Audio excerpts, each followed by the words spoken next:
บายดีสบายดีสวัสดีพ่อแม่พี่น้องสบายดีตอนเช้าๆตอนนี้น้องดาก็อยู่ที่คิวรถลักซาวน้องดาสิเดินทางไปเวียงจันทน์มื้อนี้เดินทางไปหาแม่หังแม่ของน้ำฝนพี่น้องก็คือสิฮู้จักอยู่เพราะว่าตอนน้องดาเฮียนน้องดาก็ฮักแพงเพิ่นก็ซ้ำแม่ผู้ที่2และเพิ่นก็ดีกับน้องดาเพิ่นก็ฮักน้องดาก็ซ้ำลูกคือกันเพิ่นก็อยู่สวรรค์และเพิ่นก็เดินทางแต่สวรรค์ไปเวียงจันทน์เพิ่นไปกวดนัดกันพอกันอยู่เวียงจันทน์พุ่นแหละเพิ่นขี่รถสวรรค์น้องดาก็ขี่รถลักซาวคันว่าน้องดาสิท่ารถสวรรค์อยู่ทางแบงก์ก็ต้องจ่ายได้นี่ไปหาทางแบงก์แต่ทางแบงก์ไปหาเวียงจันทน์อีกน้องดาก็เลยขึ้นรถลักซาวไปเวียงเลยและเพิ่นก็ขึ้นรถสวรรค์คันบ่เพิ่นก็สิซื้อปีได้สวรรค์ให้และให้น้องดาไปทายอยู่ทางแบงก์แต่ว่าคันไปทายอยู่ทางแบงก์ก็ต้องได้จ่ายแต่นี่หาทางแบงก์อีกก็จ่ายประมาณ100,000นี่แหละแต่นี่หาเวียงจันทน์ก็250,000แต่ว่าคันน้องดาขึ้นอยู่ทางแบงก์ก็250,000คือเก่าน้องดาก็เลยขึ้นอยู่นี่แล้วก็เพิ่นขี่รถสวรรค์น้องดาก็ขี่รถลักซาวไปพอกันอยู่เวียงจันทน์คิวรถลักซาวน้องดาก็สิหากินข้าวก่อนกินข้าวเปียกบ่ทันได้กินข้าวตอนนี้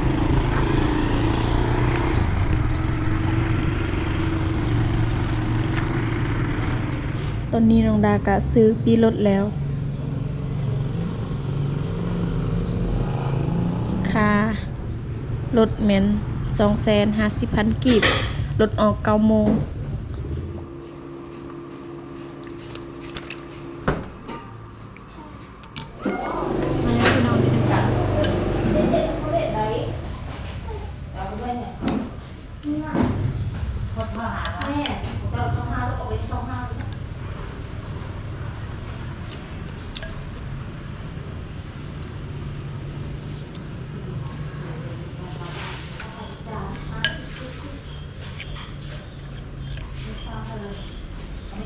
นี่จ้ะ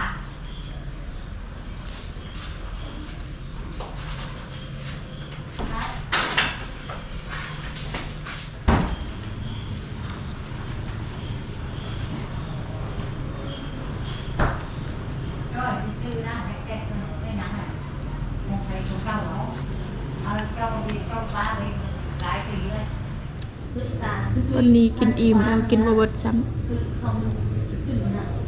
น้ำส้มกับเฟอรวม55,000 กีบ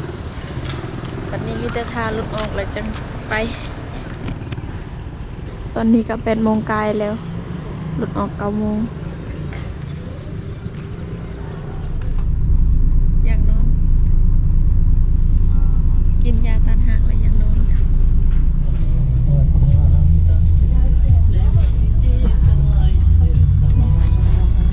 เก็บออกแล้ววันนี้9 โมงรถเก็บออก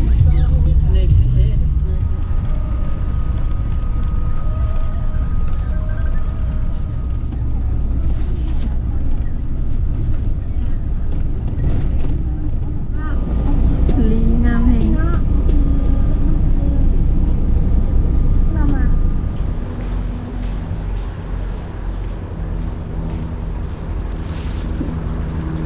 ตอนนี้กายปักสันแล้วยังบ่ฮอดเวียงเถื่อยังอยู่แขวงบริคำไสอยู่ปักสันแขวงบริคำไสลงสื่อขนมแล้วก็น้ำหวานบ่ได้กินข้าวกินแต่นี่แหละเพิ่นกินข้าวเปียกน้องนากินข้าวเปียกแล้วก็บ่ได้กินอีก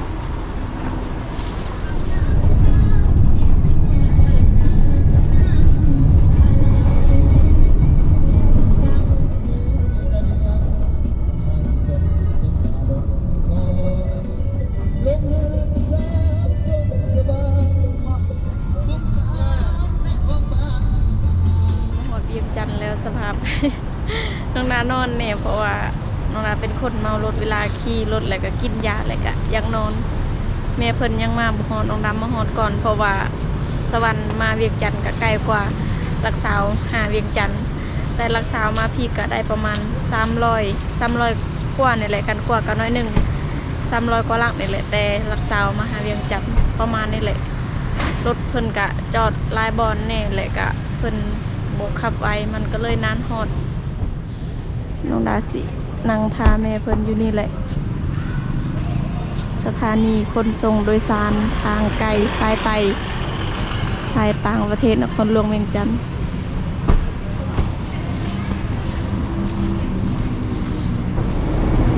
แม่เพิ่นบ่ทันได้มาฮอดอยู่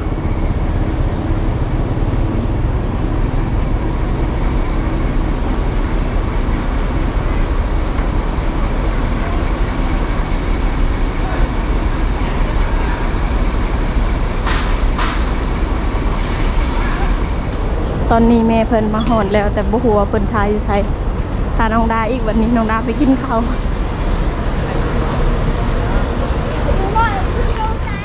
เครื่องเพิ่น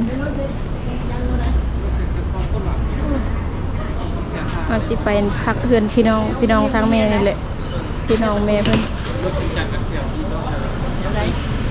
จอยแหงน้องดาจนบ่จื้อเพิ่นเลยเพิ่นน้องดาอีก ไปแม่ขี่รถนี่ไปบ่จอยแหงจักโลแม่เดี๋ยวนี้นะ48ตอนนั้นจักโล65เดี๋ยวนี้48โลว่าลงแหงน้องดาจนบ่จื้อเพราะว่าตอนนั้นเพิ่นตุยเดี๋ยวนี้จอยแหงน้องดาก็บ่ได้ไปยามเพิ่นอยู่สวรรค์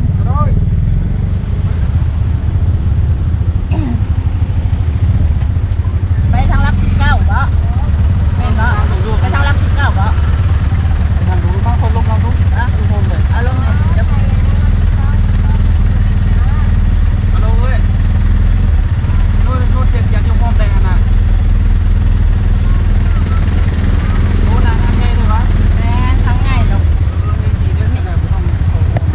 มีโรงเรียนดอก ยูจุดใดที่เดียวแค่มึงเนี่ยวะ แค่โรงเรียน ก็ถูกมั้ง แค่โรงเรียน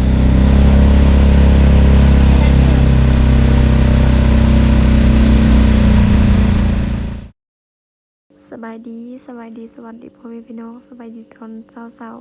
ตอนนี้แม่นเฮาเกียมสิพากันไปโรงหมอ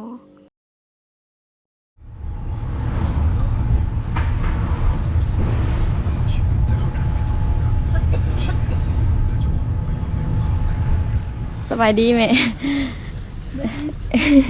เพิ่นบ่สบายปานใดบ่ลุกถือเองแม่มาแต่ละเทื่อแม่ก็เข้าโรงหมอนี่บ่ บ่ส่ง หน่อย เราจะส่งมาที่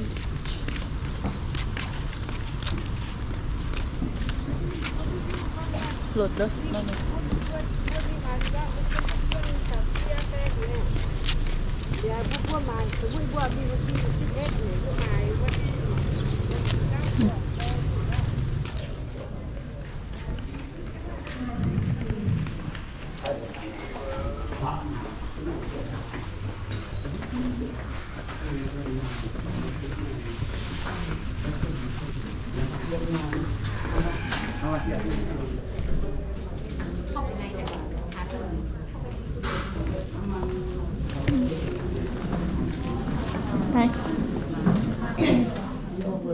ไป ปล่อยกันบ้าเศร้าปล่อยสิใส่ได้เนาะนี่เนาะมันยากกันจุดโตกัน เจ้าบ่ยังมันเจ้าก็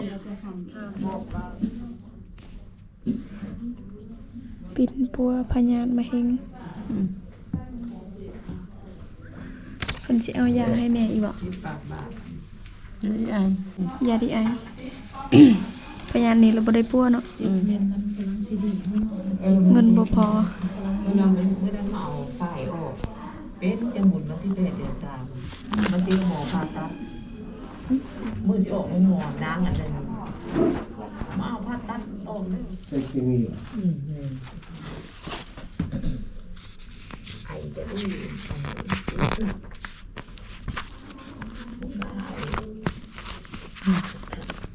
จิ๊บเลยบ่ได้ไปเอา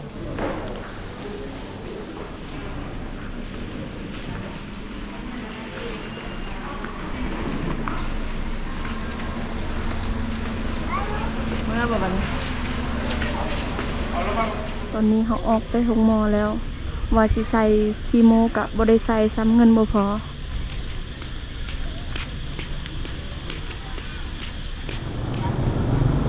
ตอนนี้เฮายังทารถต้องน่าสิเข้าไปซื้อน้ำ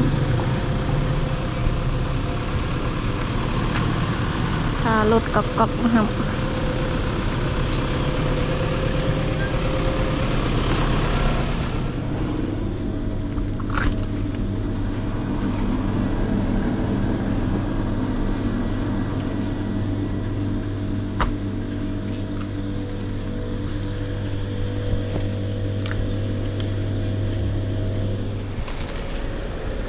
ม่เพิ่นกินน้ำหัวเสือเพิ่นบ่กินน้ำหวาน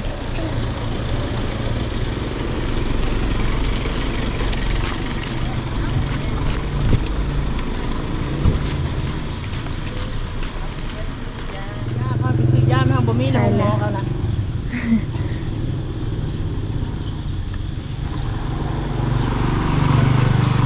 ตอนนี้เขาออกได้โรงหมอแล้วว่าสิใส่คีโมกะบ่ได้ใส่ซ้ำเพราะว่าเงินบ่พอแม่เพิ่นเป็นมะเร็งเต้านมระยะ3พาแล้วแต่ว่ายังบ่ดีแหละก็สิพากันมาใส่คีโมบัดมาแล้วหมอเพิ่นว่าต้องใส่8เข็มเฮาก็บ่มีเงินแล้วก็สิพากันเมื่อ8เข็มก็32ล้านเพราะว่าเข็มหนึงก็ตึกอยู่4ล้านกีบแล้วก็ใส่แซงอีก10ล้านถ้าเลือดบ่พอก็ต้องได้ตื้มเลือดก็ต้องได้มีเงินอย่างน้อยก็ต้องมี50ล้านจึงใส่ได้เฮาก็บ่มีแล้วก็สิพากันเมื่อน้องดาก็อยากช่วยแม่เพิ่นก็ฮักแพงแม่เพิ่นแต่ว่าบ่มีถ้ารถกอกๆมาหับยังบ่มา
ใส่ค่าสแกนหน่อยนี่ เลย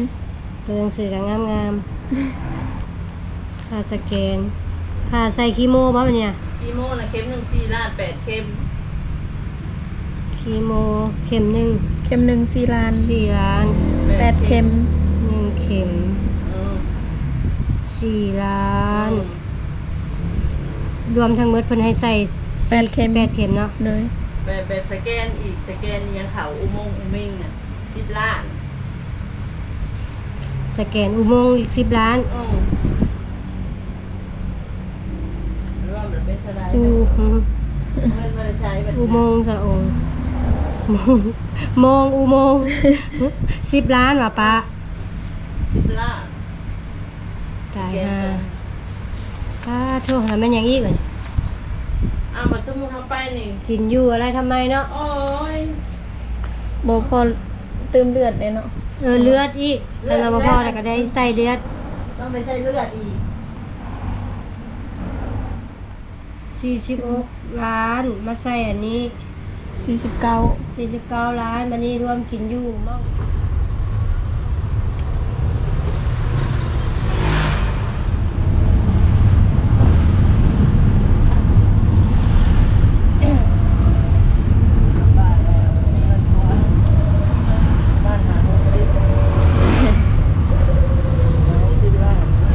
บ่ได้ปัวซ้ำเนาะ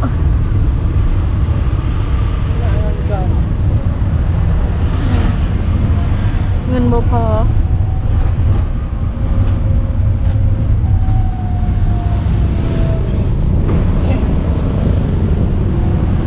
ได้เงินแล้วจึงมาใหม่นะแม่หาเงินได้แล้วจึงมาอีกค่อยหาไปนี่แหละ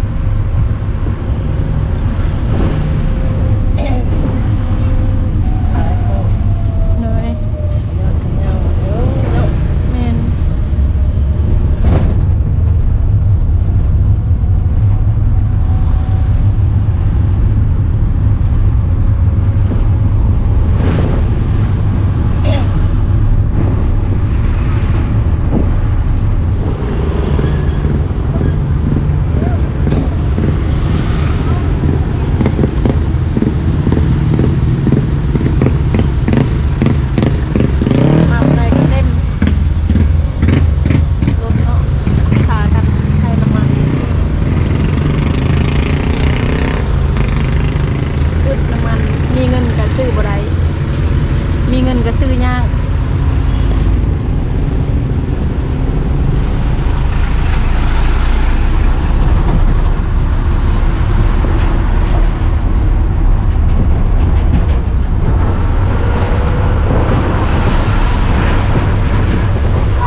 สิ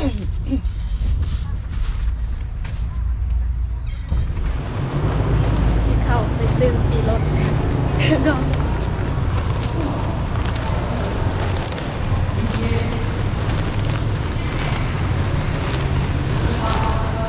ค่าปีรถ300,000 กีบแม่บ่ได้ปีสมบอก ได้จะชื่อเลย ยัง รักษาว่าเท่าใด 300,000สวรรค์เด้ ตอนก็3เซนลงเซโน นั่น ไปสิมาหัก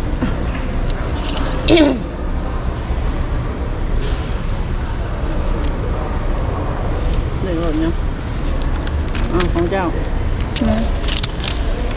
เอาเครื่องเราบอกว่ามันไปเป็นรถ สวัสดีคนที่ มาไหมลูกพี่ได้อยู่ตอนนี้ได้ซื้อปีรถแล้ว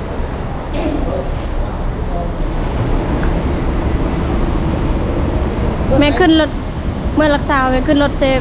โนบ่เอ้ยปักเซฟบ่เลยเดินทางปลอดภัยบ่ต้องคิดหลายเลยถ้าลูกได้เงินลูกก็สิช่วยอยู่ทุกคนได้เงินก็จังมาอีก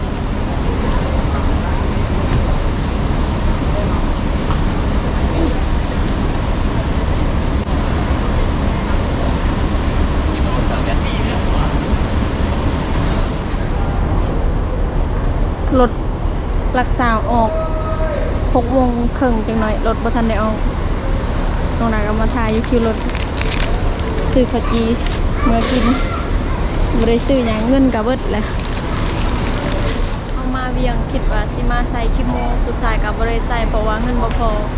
แม่เพิ่นก็คิดว่าประมาณ4ล้านใส่เข็มเดียวบัดแล้วมาฮอดแล้วก็ต้องได้ใส่8เข็มแล้วก็บ่ได้ใส่แล้วก็ใส่แซงแน่รวมทั้งเบิดก็ประมาณ 5-60 ล้านทั้งค่าเดินทางค่าใช้จ่ายค่ากินก็อยู่กับบ่ได้ไล่เงินบ่พอก็เลยพากันเมื่อบ่ได้ใช้ซ้ำน้องดาก็คิดว่าใช้แล้วก็มาเบิ่งเพิ่นมาอยู่เป็นหมู่เพิ่นสุดท้ายก็บ่ได้ใช้ก็สิพากันเมื่อถ้าได้เงินคำแล้วจังได้มาอีกถ้าเพิ่นหาเงินได้ถ้าน้องดาได้น้องดาก็สิช่วยเพิ่นอยู่เพิ่นก็ให้เมื่อกี้นี้โทรลมกับน้ำพลก็ถามข่าวแล้วก็ให้ใส่กันน้องดาก็จนอยากให้น้ำเพิ่นขึ้นรถเมื่อกี้นี้กับเพิ่นให้อยู่กับอีต้นเพิ่นแต่ก็ช่วยบ่ได้เพราะว่าน้องดากับบ่มีคือกันถ้าน้องดามีน้องดาก็อยากช่วยเพิ่นเพราะว่าเพิ่นก็ซ้ำเป็นแม่ผู้ที่สองเพิ่นก็ดีแล้วก็หักน้องดาวันนี้เฮาก็สิพากันเมื่อน้องดาก็เมื่อรักษาเพิ่นก็ขี่รถเมื่อรถปักเซแล้วก็นอนเซโนบางเทื่อกับพี่น้องไปทำอยู่เซโนก็สำหรับวันนี้น้องดาก็สิขอจบเพียงสำนี้ก่อนจังได๋ก็ฝากเป็นกำลังใจให้น้องดาได้เด้อเนาะสำหรับคลิปนี้สวัสดีบ๊ายบาย